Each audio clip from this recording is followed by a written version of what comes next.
जगह तो इस समय में रावण की बजाय किसी और को फूंका जा रहा था और जय लंकेश का नारा लग रहा था।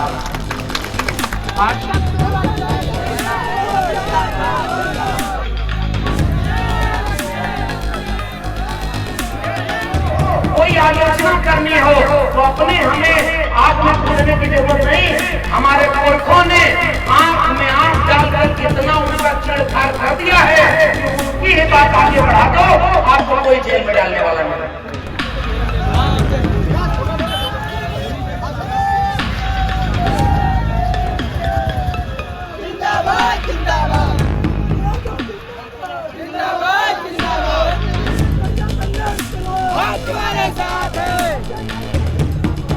और लड़ाया जाएगा हिंदू मुसलमान करके।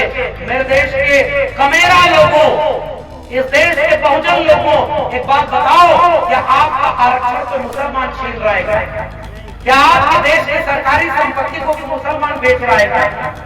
इस देश में कुछ लोग देश को लुटवा के विदेश में भिजवा दिए, उनमें कोई मुसलमान लोग दलित पिछड़ा भी कर क्या?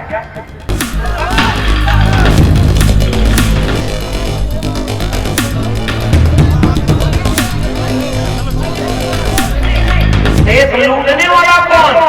वो 10% लोग। देश को बनाने वाले कौन? हम 90% लोग। हमने देश बनाया है, वो देश लूट रहे हैं, इसलिए हम सबसे बड़े राष्ट्रवादी हैं। और आप कानपुर के लोगों, मेरे गांव के लोगों, मैं एक आखिरी बात कह के जा रहा हूं।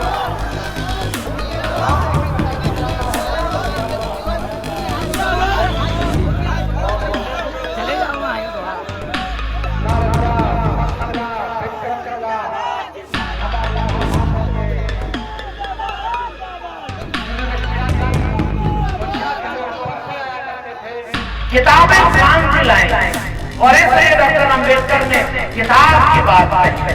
कलम और किताब की लड़ाई है और पाखंड की लड़ाई, उस पाखंड की लड़ाई तभी लड़ी जाएगी जब आप ताकतवर होंगे कलम और किताब। जो कमजोर है, जो शिक्षित नहीं है, उसको हम चाहते हैं तुरंत वो धर्म छोड़ दे। जो धर्म छुड़ाएगा उसको वो अपना भगवान मान लेगा।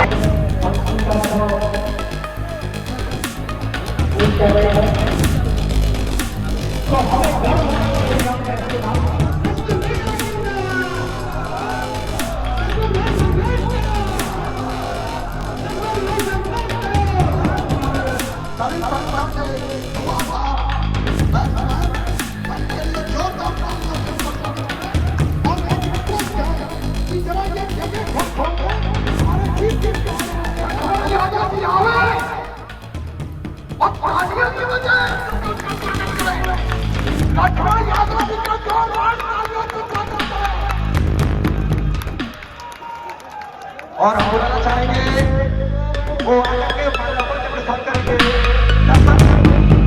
तले नगर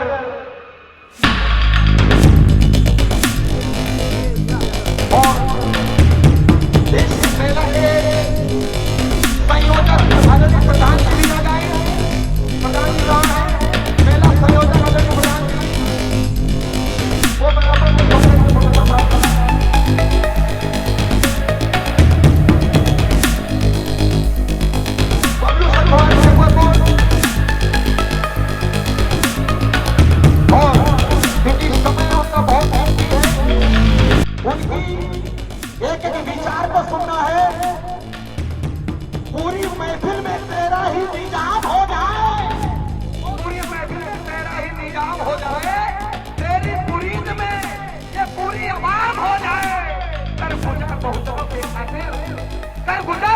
बहुजनों के खातिर इतिहास को बदलने में काम हो जाए, स्वतंत्र हो जाए, लक्ष्मण जी के लिए और सब लोग शांतिपूर्वक सुनेंगे। बहुत बहुत धन्यवाद।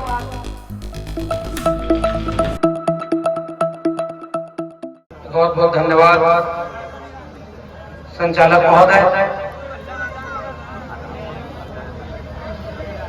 29वें विजय दिवस के इस आयोजन में मंच पर बैठे हुए सभी सम्मानित अतिथिगण और साथियों, आज ये कानपुर की जमीन पर जो कुछ समय पहले हम लोग शहरों को किसी नदी के नाम से, पर्वत पहाड़ के नाम से जानते थे, अब जब से चेतना आई है हम शहरों को इस रूप में जानना शुरू कर दिए कि कानपुर पेरियार लड़ाई सिंह यादव और रामस्वरूप वर्मा जी की जन्म है। इस स्थल को मैं सैल्यूट करता हूं। और आज ये जो अशोक धम्म दशमी, इस दिन की अहमियत कि आज के दिन शांति, प्रेम, करुणा, प्रज्ञाशील, सत्य व अहिंसा का दुनिया को पाठ पढ़ाने वाले तथागत बुद्ध को याद करते हुए, चाहे सम्राट अशोक हो या बाबा साहब डॉक्टर अम्बेडकर, उन्होंने आज के दिन एक सांस्कृतिक आंदोलन छेड़ा था। इसलिए आज के दिन की इतनी अहमियत है। मैं शुक्रिया अदा करता हूं सभी आयोजकों का कि उन्होंने उस दिन को इस कानपुर ही नहीं पूरे देश में एक नए सांस्कृतिक आंदोलन की तरह खड़ा कर दिया। और लगातार श्रावस्ती हम थे, वहां से कानपुर आए। पहले लगता था बचपन में कि हर जगह देवी जागरण ही हो रहा है, पंडाल है, रावण ही फूंका जा रहा है, असत्य पर सत्य की जीत का पाठ पढ़ाया जा रहा है। कानपुर आके पता चला कि इस जगह तो एक समय में रावण की बजाय किसी और को फूंका जा रहा था और जय लंकेश का नारा लग रहा था। आज भी हम जब उस जुलूस में शामिल हुए, मैं तो इन दिलेर लोगों की हिम्मत को सलाम कर रहा हूं कि राम के नाम पर मंदिर बनाना तो बहुत छोटा हो गया, राम के नाम पर अब हत्या भी हो रही हो। ऐसे वक्त में कोई रावण को मानने वाला बड़ी हिम्मत से पूरे शहर में रैली निकाल रहा है, इसलिए मैं आपकी हिम्मत को सैल्यूट कर रहा हूं। और मुझे जब ये वाक्य रावण वाला याद आता है तो इसी कानपुर के थोड़ी सी दूर पर एक ऐसी वीरांगना जिसे इस जमाने में उसके जुल्म का बदला लेने के एक बड़े काम को नजरअंदाज करके डकैत घोषित कर दिया, वैसी वीरांगना फूलन देवी को याद करता हूं। और क्यों याद करता हूं? क्योंकि फूलन देवी ने विदेश में जाकर एक जगह एक लाइन जो बहुत महत्वपूर्ण कही थी, वो मुझे आज का दिन याद आ रहा है। वो लाइन थी कि तुम्हारी कथाओं में राम की एक पत्नी सीता को रावण एक उठा कर ले गया, और तुम्हारी कथाएं कहती हैं कि उसने कोई गलत काम भी नहीं किया, और हर साल उस रावण का पुतला जलाते हो। और हमारे जैसी महिला के साथ इस समाज ने इतना अमानवीय अन्याय किया, बलात्कार किया, पूरे गांव ने तमाशा देखा, कोई मदद करने नहीं आया। जब मैंने अपनी इज्जत आबरू के लिए बदला लिया तो मुझे डकैत कहते हो। ये कैसा दोहरा चरित्र आपका? और इसलिए एक नए विमर्श में हम खड़े हैं कि आज कुछ लोग हैं इस देश में, ये मालाएं, फूल, ये बगीचे तब अच्छे लगते हैं जब कई रंगों के होते हैं। और आप तो जिस बुद्ध की बात करते हैं उनका झंडा भी पंचशील का है, मल्टी कलर का है, उसमें सबको शामिल किया गया है। मैं जब देखता हूँ झंडे को नीले रंग के साथ पीला रंग है, सफेद के साथ कैसे वो बुद्ध के चीवर का रंग है, वो सब मिलकर इंसानियत का एक मुकम्मल गुलदस्ता बनता है। मगर अफसोस कि हम ऐसे मुल्क में रह रहे हैं कि आज कुछ लोग हैं वो नादान पूरे बगीचे को एक रंग में रंग देना चाहता और वो ये पढ़ा रहे हैं देश को, और अब तो उनकी सत्ता भी है कि ये देश पूरा राममय है। इस देश में सब लोग राम को मानने वाले हैं, सब रावण विरोधी हैं। और ऐसे वक्त में जब मैं इतिहास पढ़ रहा था तो मुझे बड़ा दिलचस्प वाकया नजर आया। कानपुर के लोगों, आपके यहाँ इतिहास में ये पता चल रहा है कि रावण का मंदिर है कि नहीं? मैं अगर गूगल गलत कह रहा हूं तो बताइए।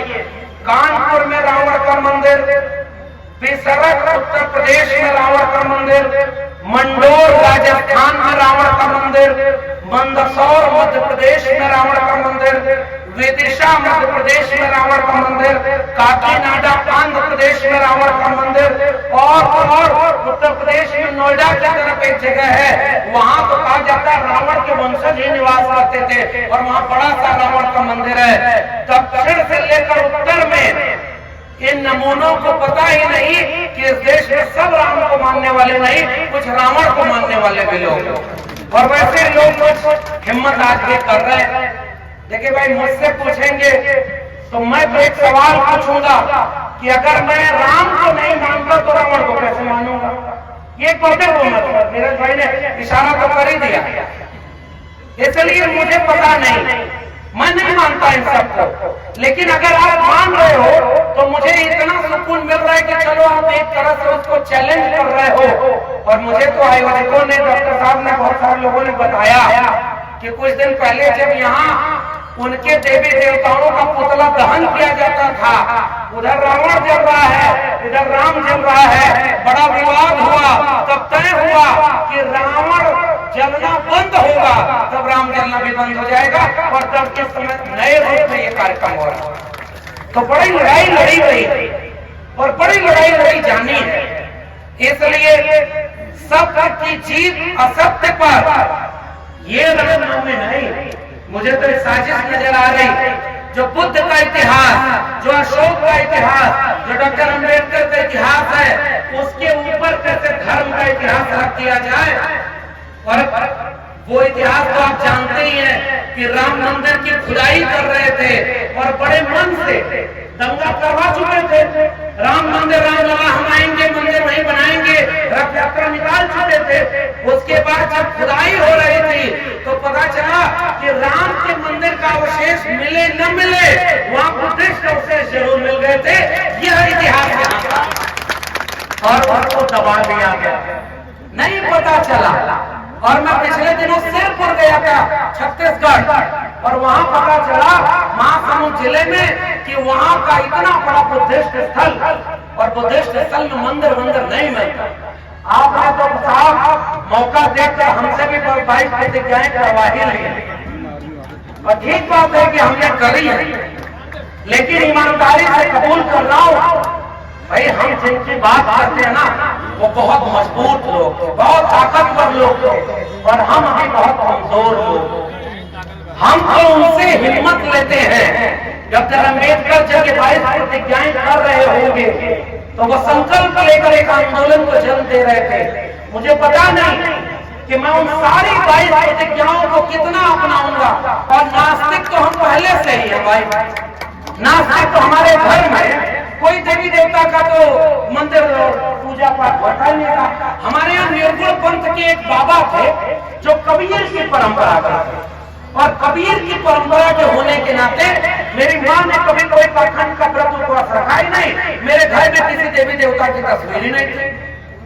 और मेरे पिताजी प्योर कॉमरेड, जो वामपंथी आंदोलन, समाजवादी आंदोलन से निकले थे, जो इस देश में हमारे यहाँ जो कबीर पंथी बाबा थे उनको भी नहीं मानते थे। वो कहते थे देखो इस दुनिया में इंसान सब बराबर है, केवल दो ही चीज है, एक लुटेरे लोग हैं और एक कमेरे लोग हैं। हमें वर्ग संघर्ष को खत्म करना है। और उनके कमरे में 2 तस्वीर थी, डॉक्टर अम्बेडकर के साथ कार्ल मार्क्स और भगत सिंह की तस्वीर।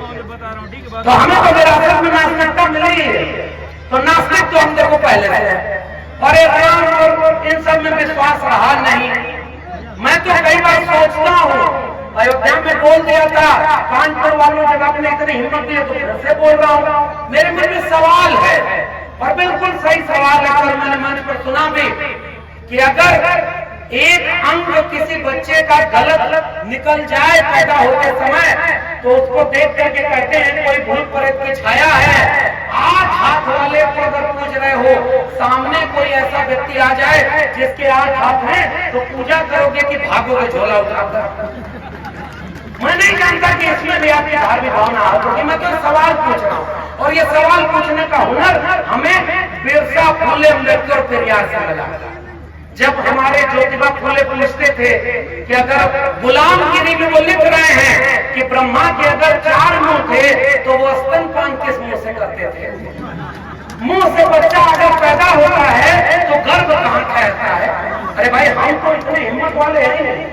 और सही बात है, आज अगर महात्मा फूले होते तो मारा का पत्थर उस समय में लोगों ने घर से निकाला था।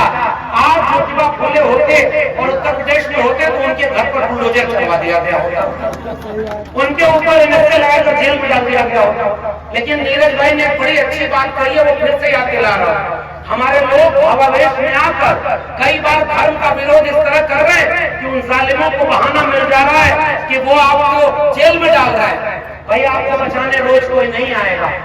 हम भी ये बात कह रहे हैं। मैंने अभी जो बात कही, मैंने किसकी किताब का रेफरेंस दिया? महात्मा ज्योतिराव गोविंदराव फूले की गुलामगिरी। पेरियार को, डॉक्टर अम्बेडकर को, फूले को, साहू जी को, ललित सिंह यादव को और अर्जक संघ के महामना रामचंद्र वर्मा को अगर पढ़ो, कोई आलोचना करनी हो तो अपने हमें आग में कूदने की जरूरत नहीं। हमारे पुरखों ने आंख में आंख डालकर इतना उनका चीरफाड़ कर दिया है कि उनकी ही बात आगे बढ़ा दो, आपको कोई जेल में डालने वाला नहीं। आप समझिए इसको। उन्हें विरोध करना है तो करें डॉक्टर अम्बेडकर का विरोध। अरे भाई, कोशिश तो की थी डॉक्टर अम्बेडकर को आजादी के बाद जमीन में दफन कर दिया जाए, लेकिन वो वैसे बीज जो खेतों में ऐसे फेंक दिए जाते हैं, उनको यह देख करके कि उग न जाए, जमीन फोड़ कर वो अपनी बात सामने लाते हैं। और आज देश भर में, वहां साबरमती से लेकर के कानपुर में मैं देख रहा था कि मेला लगा हुआ है। जो बुद्ध को याद करने वाले लोग हैं, जो अम्बेडकर को याद करने वाले लोग हैं, वो अपने बीज को पौधे के रूप में बढ़ता हुआ देख रहे हैं। ये इतिहास तो बदल रहा है। फिर उनकी वोट लेकर आप कोई बात करिए, खुद अपने मुंह से ये बात मत करिएगा। ये नंबर 1 बात। इसलिए जो 22 प्रतिज्ञा है, मुझे पता नहीं क्यों ऐसा लग रहा है कि मैं उसी पर बोलूं। पाखंडवाद का विरोध, ईश्वरवाद का विरोध, और मुझे ये लगता है कि पाखंड के विरोध की विरासत हमें मिलेगी। आप वोट करिए तथागत बुद्ध को। मेरे लिए बुद्ध का दीक्षा लेने का मतलब ये नहीं है कि मैं लोगों से ये कहूं कि मैंने धर्म परिवर्तन करा लिया। इसकी जरूरत ही मुझे महसूस नहीं होती है। जिस दिन मुझे ये इल्हाम हुआ कि मैं किसी भी किस्म के ईश्वर को नहीं मानता, मुझे महसूस हुआ कि मैंने अपने भीतर थोड़े से बुद्ध को जिंदा कर लिया है, क्योंकि बुद्ध ईश्वर को नहीं मानते। मेरे लिए बुद्ध होने का मतलब एक विचार का होना। मेरे लिए बुद्ध का मतलब यह है कि किसी के बुद्ध से पूछा किसी ने, बंदे साहब लोग बैठे हुए हमसे ज्यादा जानने वाले लोग हैं, मगर मुझे जो बुद्ध नजर आते हैं वो आपके सामने रख रहा। उनसे पूछा किसी ने कि आपके बाद लोग आपके उपदेश को कौन सी बात पर याद करेंगे? बुद्ध ने कहा कि बुद्ध ने कहा हो इसलिए सच मत मान लेना। किसी किताब में लिखा हो तो सच मत मान लेना। कुछ लोग या ढेर सारे लोग कहते हो तो सच मत मान लेना। तुम्हें जो सच लगे उसे सच मानना। अब प्रतीको भाव उस तर्क और वैज्ञानिकता के दृष्टिकोण का नाम है तथागत बुद्ध। इसलिए मैं अपने अंदर थोड़ा सा बुद्ध को जीता।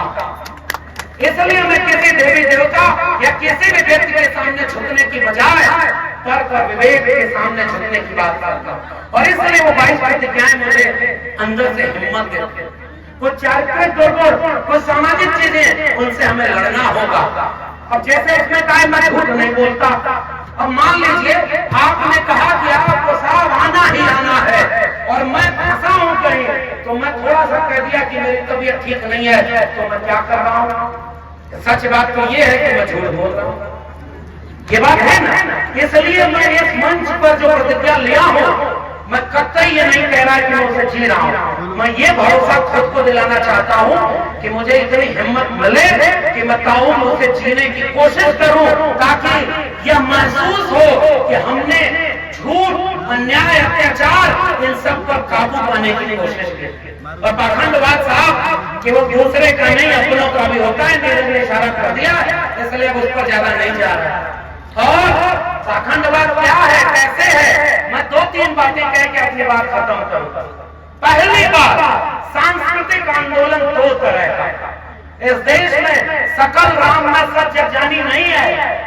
जब एक तरफ पाखंडवाद की परंपरा है तो दूसरी तरफ तथागत बुद्ध से लेकर नारायण गुरु बसवन्ना, चोखा मेला, कबीर रैदास, पलटू दादू भीखा, बुल्ले शाह बाबा फरीद, और वहां से होते हुए महात्मा ज्योतिबा फुले, शाहू जी महाराज, और उनसे आगे बढ़ते हुए डॉक्टर भीमराव अम्बेडकर, डॉक्टर राम मनोहर लोहिया से होते हुए अर्चक संघ, त्रिवेणी संघ, और वहां से आगे बढ़ करके भारत का संविधान और मंडल कमीशन का एक पूरी परंपरा हमें मिली है। मैं इस मंच पर खड़ा होकर आपसे गुजारिश करने आया हूं कि उस वैचारिक परंपरा को पढ़िए और उसे अगली पीढ़ी तक ले जाइए।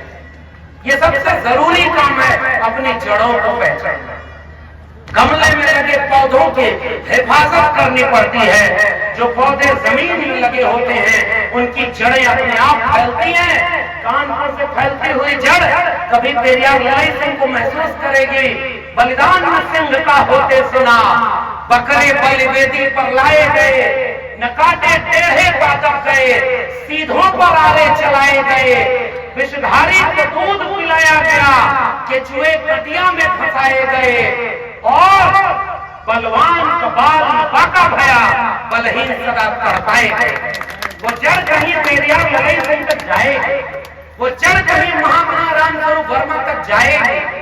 वो महामना रामस्वरूप वर्मा जिन्होंने इसी उत्तर प्रदेश के सदन में वहां एक अपील गुजारिश की कि ऐसे रामचरितमानस का जो जातिवाद को बढ़ावा देता है, मनुस्मृति के आधार पर है, उस रामचरितमानस के रचयिता तुलसी की जयंती नहीं मनाई जानी चाहिए। और उन्होंने मनुस्मृति का दहन करवाया और आपको त्योहार दिया।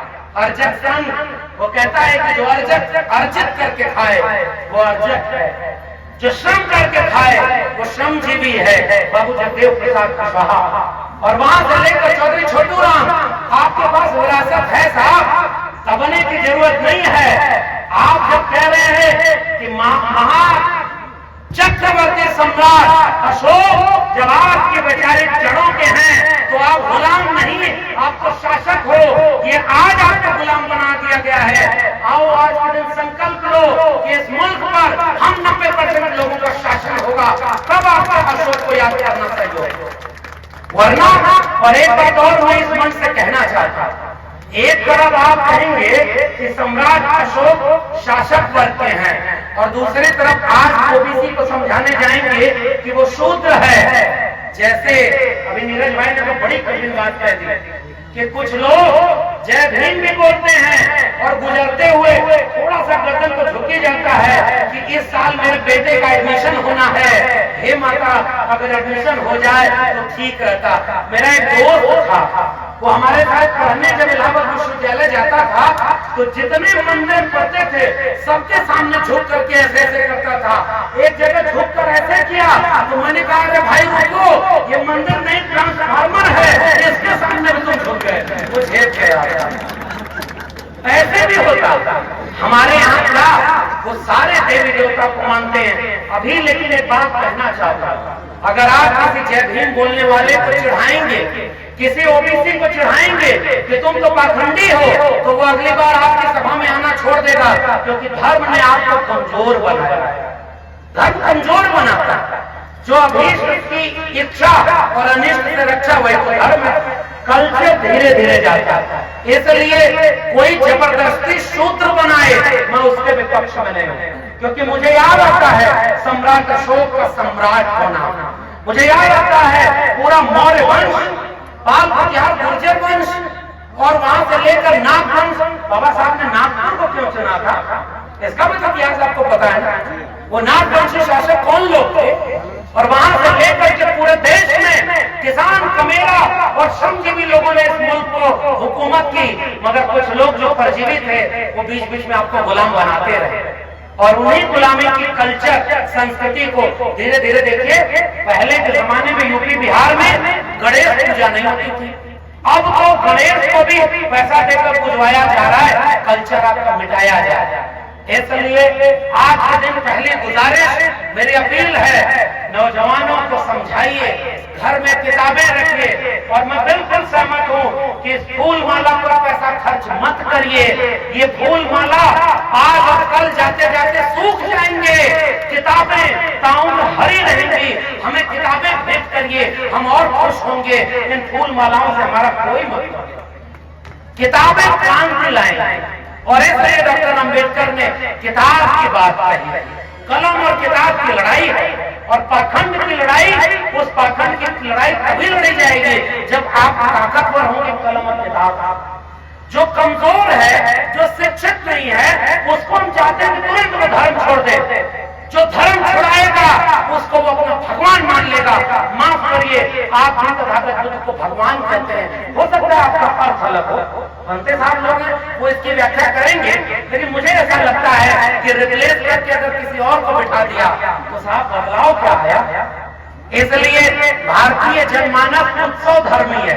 मैं तो बधाई दूंगा इस आयोजन को, जिन्होंने विजयादशमी, धम्मदशमी को उत्सव की तरह मनाया। श्रावस्ती से लेकर कानपुर तक लोग घूमते हुए जय भीम का जब नारा लगा रहे हैं, तो मुझे लग रहा है कि एक वैकल्पिक संस्कृति और इस लड़ाई को आगे ले जाने का मकसद ये है कि हम जय भीम का नारा लगाएं, फूले पेरियार के मिशन को आगे बढ़ाने की बात करें, और बिना पाखंडवाद के विरोध के। लेकिन पाखंडवाद काम कैसे करता है? एक छोटी सी बात बताऊं, टीवी पर विज्ञापन देखते हैं ना, आजकल तो 2-3 सिनेमा के बड़े बड़े हीरो गुटखा का प्रचार करते हैं, जानते हैं? गुटखा का, ये खाओ, इसमें केसर मिला है, तो इसमें अमृत मिला है, किसी में स्वर्ण भस्म मिला है। आप जाकर पूछो कि वो हीरो खुद गुटखा खाते हैं क्या? पूछिए ना, उनके बेटे बेटी गुटखा खाते हैं क्या? करोड़ों रुपए का ऐड देकर वो गुटखा का प्रचार करके अरबों रुपए का व्यापार आपके बच्चों को गुटखा खिलाकर बेचते। अब गुटखे को हटाइए और एक गुटखा ले आइए पाखंड का।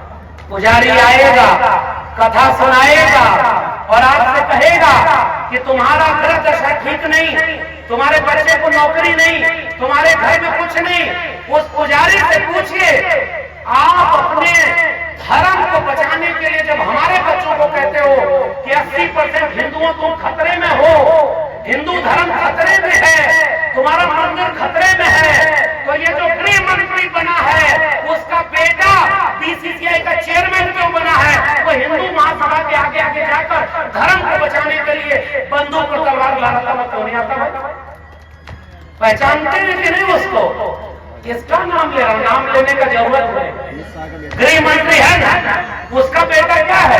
करोड़ों रुपए का बिजनेस कर रहा है और बीसीसीआई का चेयरमैन है। जितने हिंदूवादी नेता हैं, जितने ये सारे लोग हैं, उनके सारे लोगों के बच्चे विदेश में पढ़ने जाते हैं, और हिंदू धर्म बचाने वालों के बच्चे प्राइमरी स्कूल में पढ़ने जाते हैं, जहां मिड डे मील में कभी छिपकली तो कभी रोटी और नून मिलता है। आपके बच्चे उनके बच्चों से कितने अलग है? बात पहचान रहे हैं? और इसलिए शिक्षा बर्बाद कर दी गई। मैं दिल्ली विश्वविद्यालय का एक टेम्परेरी प्रोफेसर हूँ, ठेके पर प्रोफेसर, और वो भी भारत का संविधान और मंडल कमीशन ना होता तो वहां पर पहुंच भी न पाता।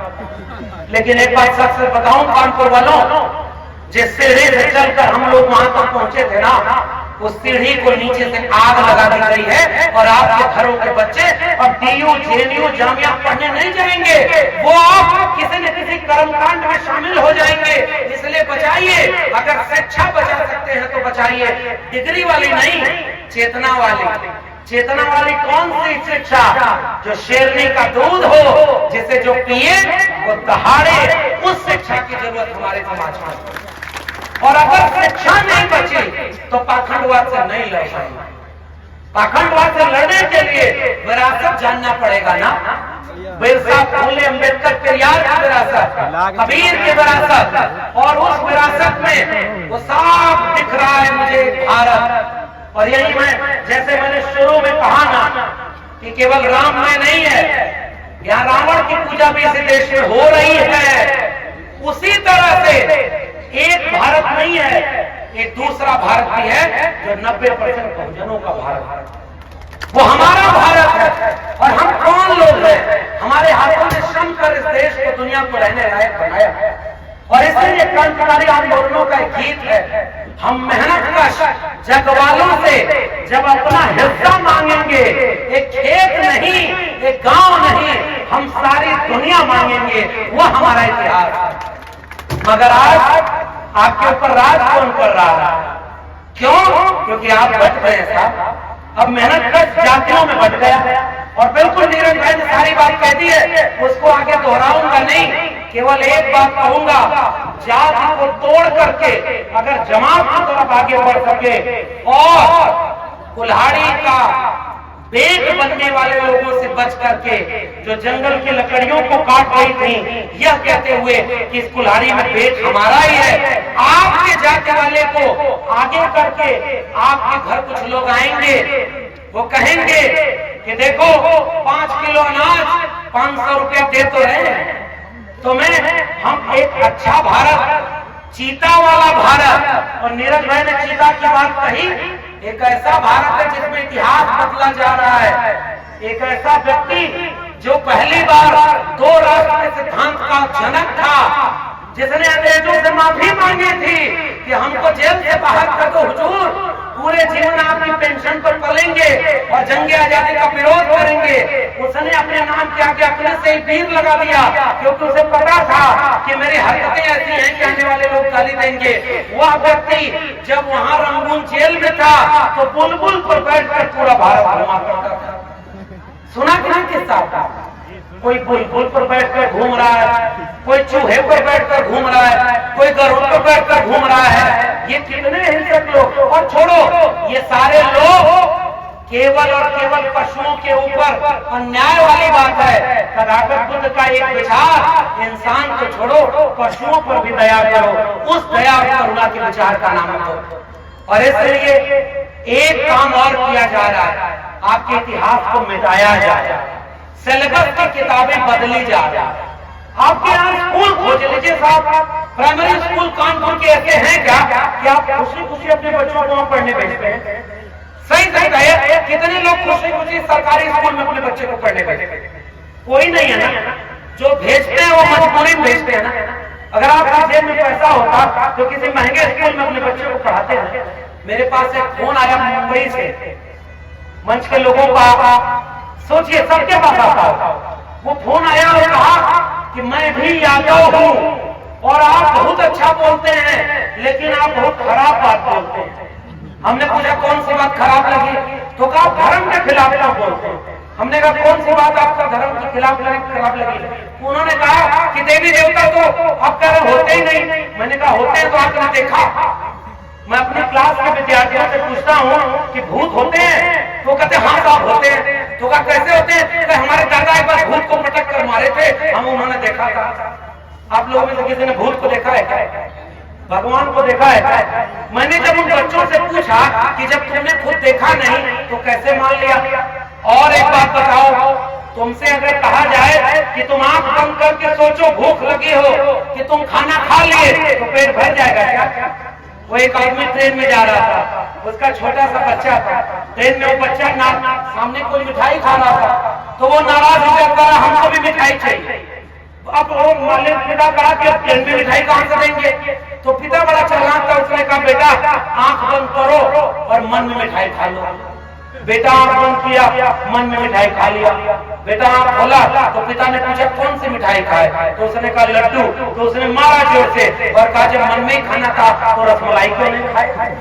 जब तुम्हें मानना ही है कि तुम्हारा भगवान मन में है, तो एक बात बताओ कि इतने भगवान इस देश में, फिर भी इस देश में कुपोषण के शिकार सबसे ज्यादा महिलाएं भारत में, कम उम्र के बच्चे जो सबसे ज्यादा मरते हैं वो भारत में, सबसे ज्यादा स्कूल का ड्रॉपआउट रेशियो भारत में, सबसे ज्यादा दुनिया के बेरोजगार लोग भारत में, सबसे ज्यादा घर बेघर लोग भारत में, सबसे ज्यादा जो ऐसे लोग जिनका मालिकाना हक जमीन पर नहीं है वो भारत में, और सबसे ज्यादा देवी देवता भी कहाँ?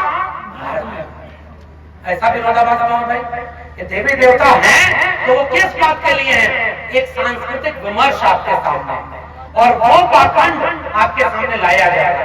मैं आपसे कह रहा हूं कि जब सिलेबस ही बदल दिया जाएगा और उस सिलेबस में आएगा कि एक छोटा सा बच्चा जो गुजरात में था, बचपन में गया, तालाब में देखा भगवा झंडा घूम रहा है, उसे बचाने गया, मगरमच्छ थे तालाब में, भगवा झंडा तो लेकर आया ही, उसमें मगरमच्छ का 2 बच्चा भी दबा के ले आया। उसके बाद कुछ दिन भीख मांगी, फिर कुछ दिन आरएसएस ज्वाइन किया, और 2014 में जाकर इस देश का प्रधानमंत्री बन गया। वो विष्णु का अगला अवतार था कि आपके बच्चों को सिलेबस में पढ़ाया जाएगा। पढ़ाया जाएगा कि नहीं? मैं केवल शिक्षा की बात करने आया हूं। आपके फिल्म बन रही है कि नहीं? पृथ्वीराज चौहान ने मोहम्मद गोरी को मार दिया। हमारे वो डॉक्टर साहब लोग हैं, डॉक्टर साहब लोग हमारे साथ आ रहे थे, हम लोग इसी पर बात कर रहे थे, विनोद जी हैं, राज जी हैं, और हम लोग यही बात कर रहे थे कि आप क्या करेंगे जब आपके बच्चों का सिलेबस ही बदल दिया जाएगा। उनको पता ही नहीं चलेगा साहब। पृथ्वीराज चौहान मोहम्मद गोरी को मार देगा, जबकि मोहम्मद गोरी 2012-06 में मरा, और पृथ्वीराज चौहान 1191 की तराइन युद्ध के कुछ समावादी मार गए। झूठ बनाया गया कि नहीं? कुछ दिन बाद पता चलेगा महाराणा प्रताप अकबर को, और लड़ाया जाएगा हिंदू मुसलमान करके। मेरे देश के कमेरा लोगों, इस देश के बहुजन लोगों, एक बात बताओ, क्या आपका आरक्षण तो मुसलमान छीन रहा है क्या? क्या आपके देश की सरकारी संपत्ति को मुसलमान बेच रहा है क्या? इस देश में कुछ लोग देश को लुटवा के विदेश में भिजवा दिए, उनमें कोई मुसलमान लोग दलित पिछड़ा भी था क्या? वो सब के आगे टाइटल में वही है जो प्रधानमंत्री के आगे टाइटल में है कि नहीं? देश लूटने वाला कौन? वो 10% लोग। देश को बनाने वाले कौन? हम 90% लोग। हमने देश बनाया है, वो देश लूट रहे हैं, इसलिए हम सबसे बड़े राष्ट्रवादी हैं। और आप कानपुर के लोगों, मेरे गांव के लोगों, मैं एक आखिरी बात कह के जा रहा हूं, और लोग बोलने को हैं। मैं दिल्ली से चल कर आया और बहुत सम्मानित लोग मंच पर बैठे हैं, जानकार हैं, जानते हैं, और आप में भी बहुत सारे लोग जानते हैं। आपके बच्चों का भविष्य इन लखनऊ और दिल्ली में बैठे हुए लोगों ने पूरी तरह बर्बाद कर दिया है, और उसकी केवल घोषणा होना बाकी। गुजारिश मेरी है, शिक्षा बर्बाद, प्राइवेट स्कूल खुल गए, अंबानी अडानी के डीयू जेएनयू सारे बर्बाद हो गए नई शिक्षा नीति में। आपके बच्चे पढ़ेंगे नहीं तो क्या करेंगे? मानसिक रूप से गुलाम होंगे। शिक्षा बर्बाद, सरकारी रेलवे बिक गई, सरकारी जमीन बिक गई, सरकारी बैंक बिक गया, सरकारी नौकरी बिक गई, सरकारी रेलवे कहा था क्या कि हवाई चप्पल वालों को हवाई जहाज में जाएंगे, जहाज भी बिक गया, पूरा देश बिक गया।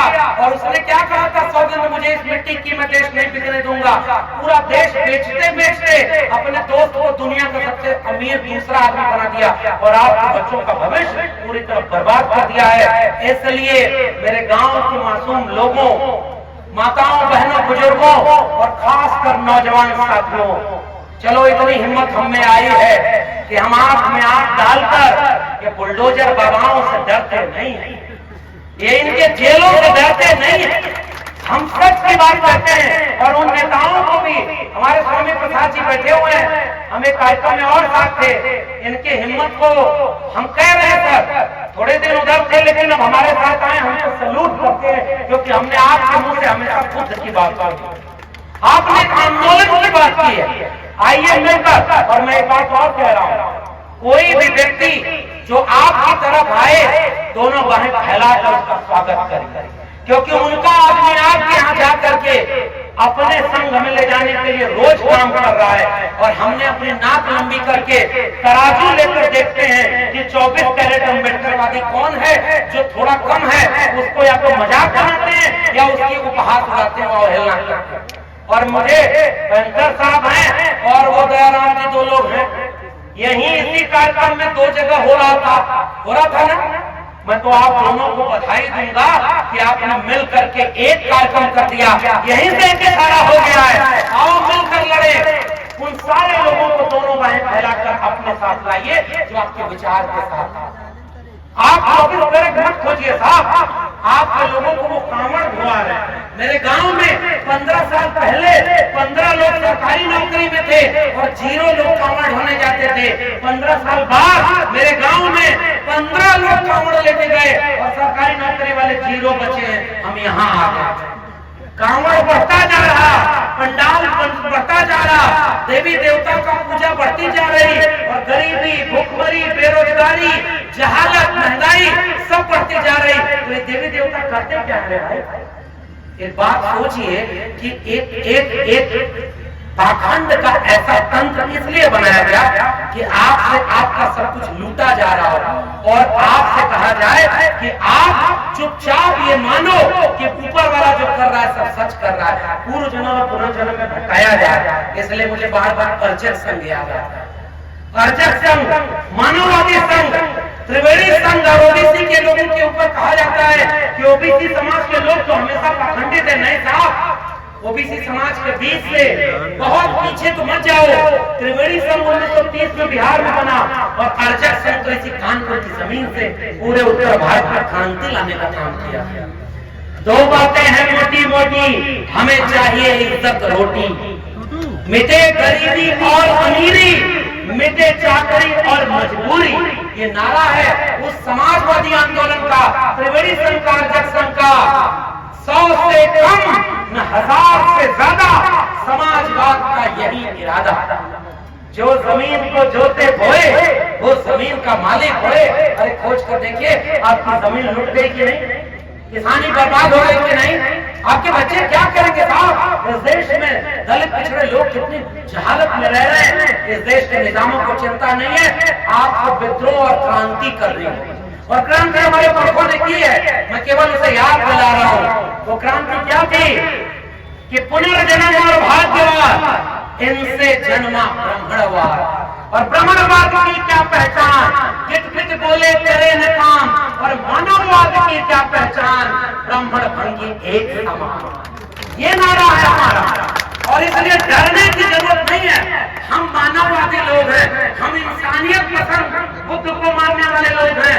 हम जब हमारा विचार ही न्याय का है, बदला लेना होता, मनुस्मृति वालों को बस मौका मिला तो मनुस्मृति वालों ने लिखा कि अब भगवान भी जाके देखकर मंदिर में एंट्री देगा। हमारे पुरखे को मौका मिला तो उसने भारत का संविधान लिख दिया जिसमें सारे इंसान बराबर हो गए। ये हमारे मन में अंतर है।